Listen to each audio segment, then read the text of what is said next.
সরকার এটা বলতে পারে যে রাজনৈতিকীকরণ করা হচ্ছে, যেখানে প্রথম থেকেই আমরা বলছি যে আমরা সাধারণ শিক্ষার্থী, আমরা চাচ্ছি যে একটা দেশে কিভাবে, এটা তো একটা ন্যূনতম কমন সেন্সের ব্যাপার যে একটা দেশের 100%-এর মধ্যে 56% কখনো কোটা থাকতে পারে না, কখনো থাকতে পারে না। কোনো সুস্থ একটা দেশে, সুস্থ সমাজ ব্যবস্থায় কখনো 56% কোটা এটা মেনে নেওয়ার মতো না।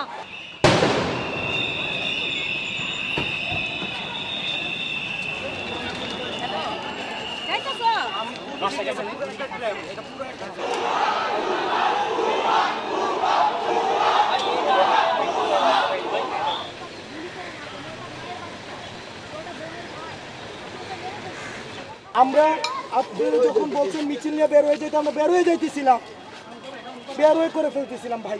টিয়ার ছেলে এবং আমাদের উপরে গ্রেনেড মারছে, এটাই আমরা জানাজা শেষ হয়েছিল,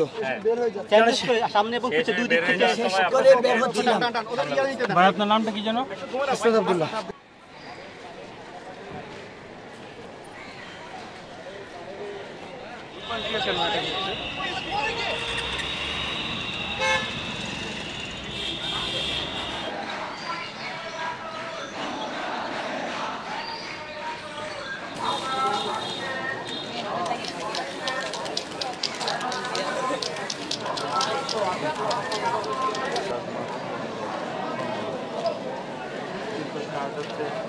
কিন্তু